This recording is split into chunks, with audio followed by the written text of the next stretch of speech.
and past guest of Take 15. Peter will be known to many of you, and his unique brand of seemingly bottomless knowledge, paired with irreverence and wit, means you will also likely remember him.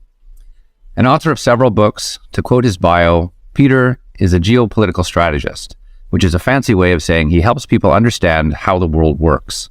He combines an expert understanding of demography, economics, energy, politics, technology, and security to help clients best prepare for an uncertain future.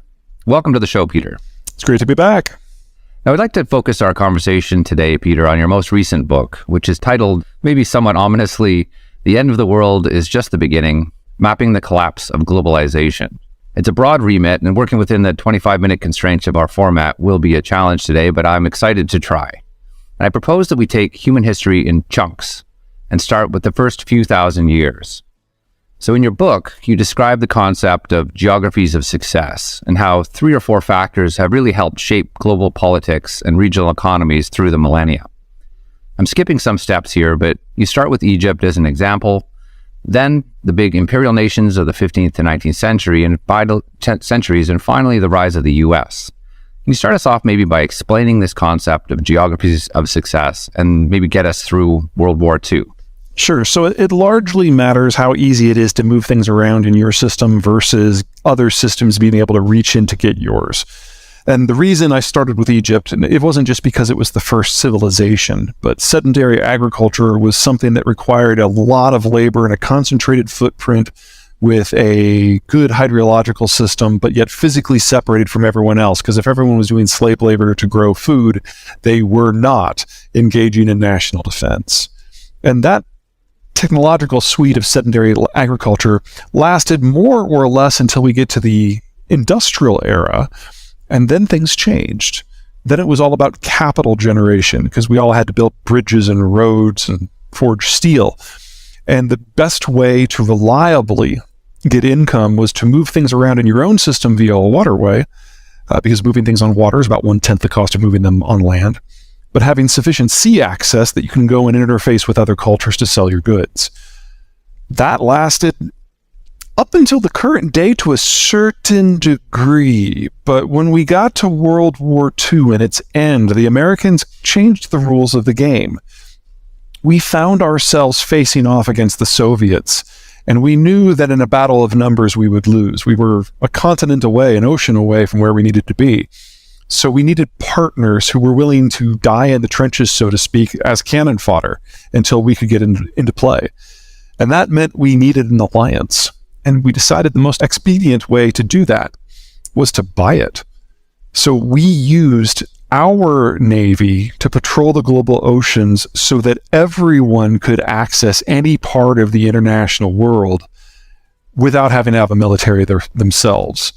And that enabled everyone to trade for the first time without restriction. And that generated the globalized, internationally wired, free trade world that we know. And then on the flip side of that coin, obviously you had the Soviet Union, which is really a drove into command-driven communism as a reaction to that sort of global order that was established. Well, they were the target, so they were not able to access the international system in the same way that we did. And luckily, they were not ideologically geared to try to compete in that space. Had they been, it might have turned out a little bit different. So we come out of the Second World War, and we've got this new sort of world order where you've got the global security of the U.S., providing that kind of security blanket for the rest of the world to begin trade. And I guess the other sort of major factor that was at play there was, of course, demographics. So can you talk a bit about how those two in conjunction have kind of given us the last 70 years? Well, in many ways, there are two sides of the same coin, globalization and demographics. So in the world before World War II, if you did not have oil and steel, or oil and iron ore and coal and food, the chances were that you were a colony, because you certainly didn't have the strength to challenge an empire. But with globalization, you only needed one of the four, and you could trade for the other three. And so we all started industrializing, we all started urbanizing from different starting points and at different paces, but we all started down the same path. You fast forward that a while, and it changes how national economics work. Because when you live on a subsistence farm, kids are free labor, you have a whole bunch of them. But when you live in town with an industrial job, you're probably living in a condo, and then kids are really expensive habits, and adults aren't stupid, so we had fewer of them. You play that forward 75 years, and we've had a massive demographic shift in the wider world. It started out when a lot of these countries had a lot of people that were young in their 20s and their 30s back in the 60s, 70s, and 80s. And that generated all the labor you could have possibly wanted and all the consumption you could have wanted. But they kept aging. Nobody was having kids. And by the time you got to the 2000s and the 2010s, we had a lot of cultures that had a lot of people in their late 40s to early 60s, so were rich, but there wasn't anyone to consume the stuff they produced, so they had to export it. What's happening this decade is a lot of countries are moving from that mature worker phase to mass retirement. And we don't have an economic model for what happens when you don't have workers of any age or consumers of any age. And so we know that the German system, the Chinese system, the Korean system, the Italian system, the Japanese system is going to end as we understand it this decade. And with globalization breaking down because of the failure of demographics, the only reason it might survive is if you get a large country with a huge navy and a lot of 20, 30 somethings to share everything with everyone. And that would have to be the United States. But we now have had 3 presidents in a row that have gotten progressively more nationalistic and populist in economic matters, with Biden being the most populist economic leader we have ever had. And betting that Biden or Trump or someone like either of them will continue to choose to sublimate American economic success in order to preserve the Chinese system, that's a bit of a reach. I guess in the current environment, I mean, it's obviously exacerbated by all of the other factors that have given us inflation with a capital I in current times. Sure. Obviously, I have to imagine that this isolationist stance can only exacerbate that. Absolutely. I would argue that the majority of the inflation we're experiencing right now is actually rooted in the labor situation. The baby boomers, which are the largest cadre, just not in the United States, but globally, are all retiring. On average, they retire actually before the end of the year. So we are well past the peak. We're on the downward slope now. And that means we have lost not just the capacity to produce goods in mass, but also to generate the capital that's necessary to keep the entire system running, whether that's for credit card debt or borrowing to build an aircraft carrier battle group. The cost of capital everywhere is going up pretty sharply right now. This is not a one-off. This is not the Federal Reserve. This is demographic. This is people moving into retirement and taking their capital with them, liquidating their stocks and bond portfolios and going into much more conservative, low-risk things like T-bills and cash. This was always going to happen. Now it is happening. So we have a capital crunch, a consumption crunch, and a production crunch all at the same time. On top of that is the political impulse for greater control over our own economic destinies. You can call it mercantilist, you can call it nationalist or populist, really doesn't matter. We're all looking at different interpretations of the same thing. What it is popular. The Biden administration is in the process of firing the starting gun, if you will, on doubling the size of the American industrial plant, because we're going to need that in a world where China and Germany cannot function in the way we've become used to it. But yes, that means that in our constrained labor environment, we have to employ a lot more people. And that means that inflation has nowhere to go but up for a very long period of time, at least 5 years. So one of the release valves for that demographic challenge is immigration. Sure. Which of course is, not always in tune with the politically where the parties want to go there. So what about immigration as a substitute for birth rate? Like, is that a way that we can get around? Maybe we have a few pro-immigration nations around the world that could sort of create a younger workforce just through policy? In the mid to long term, that is absolutely true, but in the short term, it's not possible. So 2 things here. Number one, our single largest source of migration for the last 50 years has been Mexico. But Mexico started down the road towards industrialization and urbanization just like everybody else. They just started later. They started in the early 90s. Well, the early 90s was 30 years ago, which means that Mexico's birth rate halved about 25 years ago and never recovered. So net migration from Mexico to the United States has actually been negative for 12 of the last 13 years, and I doubt it's ever going to recover. So our normal one-stop shop is gone.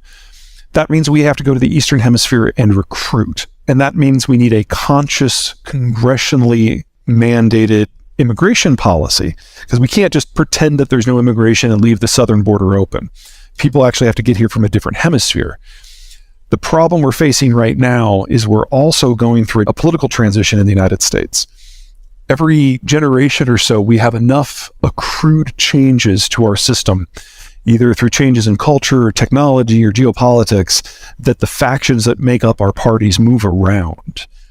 The last big time it went down, it was in the 1930s. We had the Great Depression, we had World War II, and before that transition, big business were all Democrats and African Americans were all Republicans. They switched. What's going on today is we're in a tug of war between the Democrats and the Republicans over who gets organized labor.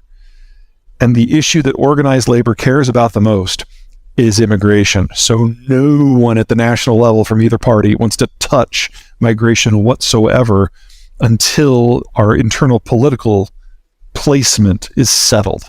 That's not going to happen in the next year or two. We're probably looking at having to wait until the next presidential election, not 2024, 2028.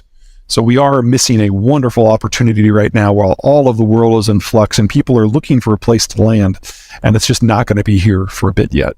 So on that, do you have any concerns about the future of democracy in the U.S. and really around the world? We've seen a lot of sort of populist success. Some have come in and come out again. Obviously, we saw Brazil go left to center in the last election, but any thoughts on that? For the United States, I'm not overly concerned. We go through these phases, like I said, every generation or two, and part of the reason why it seems so dire is that the parties themselves are breaking down, and this has happened 6 times before. We will get through this. It's a 5 to 10 year process, and we're like year 6 of it right now. So unfortunately, we still have some time to go, and you add in social media, and we're all screaming at one another. And with Elon taking over Twitter, what content moderation there was is now gone. And I think everybody has noticed that in their own feeds, a lot of the crazy is back, which is very unfortunate in my opinion. But we will get through this. Why do I think we will get through this? Because we had 8 years of a failed presidency under Obama, and we got through it. We had 4 years of a failed presidency under Trump, and we got through it. Now we have Biden, who lots of people have lots of opinions. I don't think he's anyone's favorite. But compared to the last 2 people, he's great because he's actually trying to be president. You might not like his policies, but he actually shows up to work and talks to people, which is something the last 2 didn't do. So I would actually argue that we were well on our way to coming out. And if you look at the midterms, the American preference for rotating and for not liking extremism came through loud and clear. Doesn't mean you have to like where we are. Doesn't mean you have to like where we've been or where we're going. But this is what American democracy feels like. This is normal. The rest of the world is the rest of the world.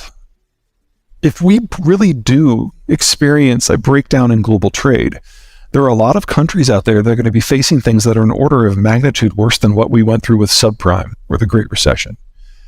And the challenges to democracy in that environment are extreme. I would argue that the country I am most concerned about is Germany. Because of the Ukraine war, they have lost access to Russian natural gas, which provided them, in terms of their gross consumption, 40% of the total.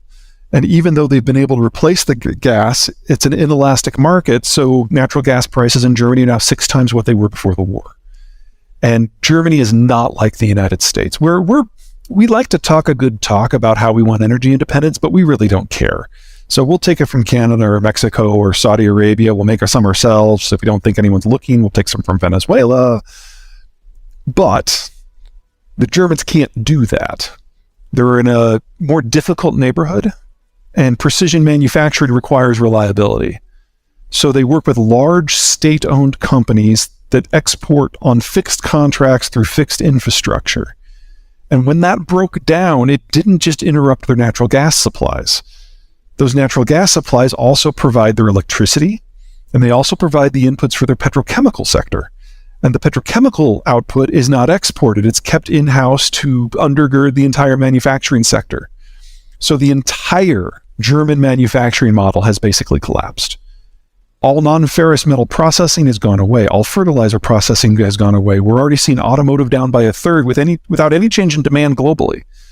We are probably going to be looking at the end of the German manufacturing model in less than 2 years. What does Germany have going for it if it doesn't have energy, food, or manufacturing? This is a very different world unless you know your German history, in which case this is a very familiar song. And when the Germans feel stressed economically, things spin out of control in a very short period of time, and no one cares who votes for who. Hey.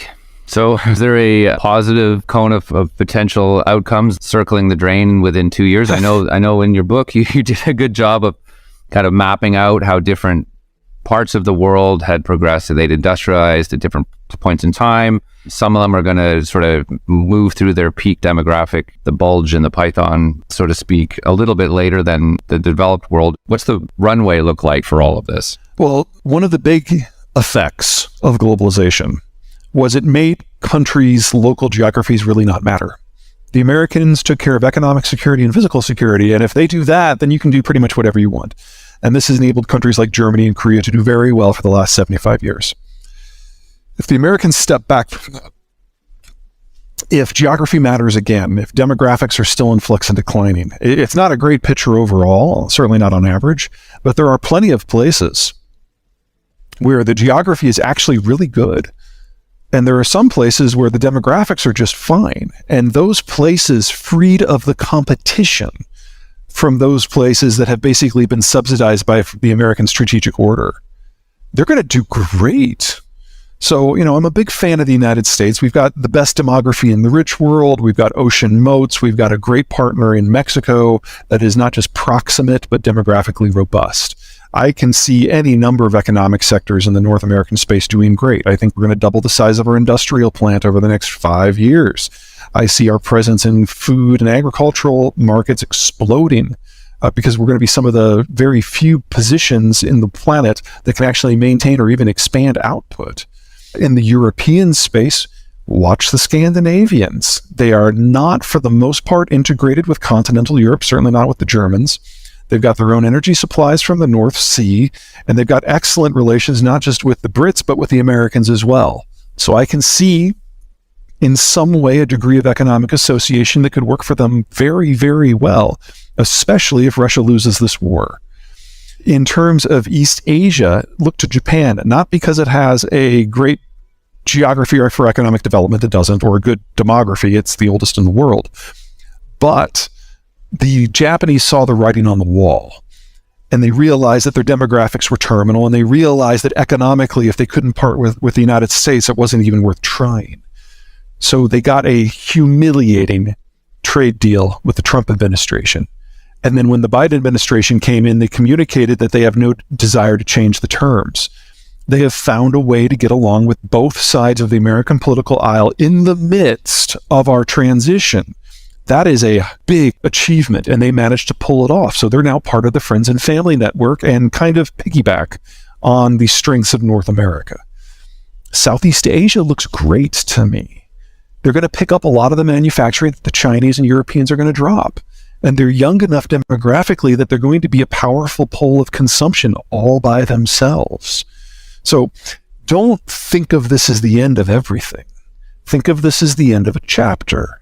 We're moving into a new era where the rules have shifted, and what makes up a geography of success is going to look a lot more familiar to what it did before 1945 than in this artificial period from 1945 to 2020. Is there anything we can learn from Japan's desourcing strategy when they saw their demographic collapse and went to desourcing, set up plants, Toyota plants, and then through the US and elsewhere?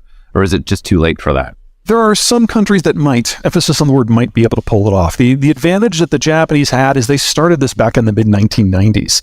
They realized as early as 1985 that their demographics were terminal, which incidentally is about the same time they turned terminal in Germany. And they started working on things to make it better. So that is automation, that is outsourcing or desourcing or whichever sourcing you want to call it. Making sure that other countries with better demographics, with consumption bases, have a vested interest in the success of Japanese companies. And they did it at scale. But it took them 30 years. What we're going to be seeing over the next 5 years is companies coming to this very late to the game. And it'll probably be a corporate-driven strategy as firms are desperate to get exposure to consumption bases, as opposed to a state-driven strategy like it was in Japan, where it was about national survival. And that's a very different list of countries. So to a degree, I can see the Brits and the Dutch pulling that off, but that's a really small carry. Those aren't huge countries, and the Brits actually have a pretty healthy demography by European standards already. Germany can't do this. It's too late. And there are more people in Germany in their 60s than their 50s, than their 40s, than their 30s, than their teens and children. So the scale of displacement that would have to happen is beyond the capacity of Germany to finance, and it would destroy the German employment base anyway. But they're going to try. BASF is probably the best current example. They're in the process of literally dismantling their chemical facilities in Germany and shipping them over to Louisiana in a desperate attempt to generate enough petrochemical outcomes that they can then export those outcomes back to Germany to try to save the country's development model. But that would require a build-out that would be faster in the next 2 years in Louisiana than what the Nazis did at the height of World War II. So color me skeptical. So how does your framework of geographies of success and just failing globalization underpin Russia's motivations and possible endgame with Ukraine? Oh, yeah, that's pretty straightforward. So 2 things. Number 1, geography. The Russian internal territories are a big, flat, wide open. And the only way that the Russians have ever discovered that they can actually secure their borders is to forward position in some geographic access points between a few natural barriers. So, for example, between the Baltic Sea and the Carpathians, you have the Polish Gap, which is about a 150-mile wide access point. Try to get a military footprint in that gap. Same in Bessarabia, same in the Caucasus, and so on. So that's the why. This war was always going to happen. In fact, it's already happened several times. The second question is timing. And the Russian ethnicity is flat out dying out. And if they didn't act this year, I would argue that the Russian military would have not had enough 20-something Russian men to draft to even attempt the war in the future. So it always had to happen. It probably always had to happen right now. So I want to ask you about where you put your money, but before I get there, in this environment, we're getting to that. But I have a question that's basically cocktail party fodder that I have, and reading and analysis, and I can't seem to come across anybody who can give me a straightforward answer on where all the KFC workers have gone. How did that labor shortage pinch in such a way that folks in entry-level positions, surely they're not all off in school and graphic designers now? Like what? Actually, they are. Where did all those people? Is that the answer? Well, we've got 3 things going on. First of all, the baby boomers are retiring, and they are the largest worker cadre we've ever had. And they are, the new generation that is coming in, Gen Z, is significantly smaller. So number 1, we're losing our largest generation ever. Number 2, their replacement generation is our smallest generation ever. So this calendar year, that's a shortage of 400,000 workers. And that is disproportionately concentrated in the very high end that the boomers dominated and the very low end that usually people age 16 to 24 dominate. That's where the gut is happening. And so that's why you're feeling the pressure at KFC. And then there's the third piece. We are in the midst of the greatest reindustrialization period in American history. And Mexico is in the midst of its greatest industrialization period in its history, all at the same time. So there's fewer workers available. The exposure is most heavily into that area. And the competition for people at the entry level has never been this fierce anywhere in North America in any age. All that at the same time, you have to use the kiosk. Yeah, that's right. I actually wanted to circle back to something you said a couple minutes ago there. You said that the U.S. was on track to, did you say double their industrial footprint in 5 years? Did I hear that right? Yeah, you heard it right. The Chinese system is breaking down for a number of internal and external issues of part demographics. They're the fastest aging society in human history, and they're now admitting that they overcounted their population by in excess of 100 million people aged 40 and under. So it is already a country in advanced demographic collapse, and this is China's last decade period. Whether or not it collapses sooner is an issue of management and Ukraine war stuff, and none of that looks particularly good. So we're looking at losing Chinese manufacturing in total and German manufacturing in near total, more or less at the same time. So our choice is double our industrial plant or go without stuff. Americans love their stuff. The $100 trillion question, therefore, against this backdrop where you see the world economy is doomed in nearly, it seems like, every direction. Where are you putting your money? Well, I am not a CFA, so let's start with that. But before the Ukraine war, all of my stuff was in long-term plays. So I look for firms where their supply chain is within the United States, where the product is energy intensive in its production. Courtesy of the shale revolution, we have the cheapest energy and electricity in the world, where demand for the product is driven by demographics, and the US has the best demographic structure in the advanced world, and Mexico with the best in the world, period. And if it was exportable as well, that was kind of the trifecta. So I really like food processing, I really like energy processing and petrochemicals. Now, since the war has started, and I'm in time anticipating most of the Russian output to just fall off the market completely, I've also gotten very big into commodities, but you've got to be really careful in that space because most internationally traded commodities players are truly global. And so consider agriculture. If you want to get into ag, your default is to go with the big four, ADM, Bunge, that crowd. But their biggest assets are in Russia and Ukraine, and they're going to lose all of them. So I don't want exposure to that. You have to look at actually where the players are exposed in addition to what they're making. We're not used to thinking of geography when we're making investment decisions, and we're going to have to develop that habit very quickly. So we're down to our final question today. It's a two-parter. So what was your first job in the industry, Peter? And if you could go back and take yourself for coffee on your first day, what key piece of advice would you offer yourself? Well, remember, I'm not in finance. So my first big boy job was when I interned with the State Department in Australia, and I had a great time, but I knew 1 month in that this was not for me. I was never going to be a good bureaucrat. So my advice would have probably been to go back before that and tell my younger self to learn Spanish. Because it's the number 2 language of the United States. It's the number 1 language of our primary trading partner. And over the course of the next 20 years, it's the fact that it's the number 1 language of the entirety of the Western Hemisphere is going to prove very, very useful. If you had an MBA and you were fluent in Spanish, there's a lot that you can do.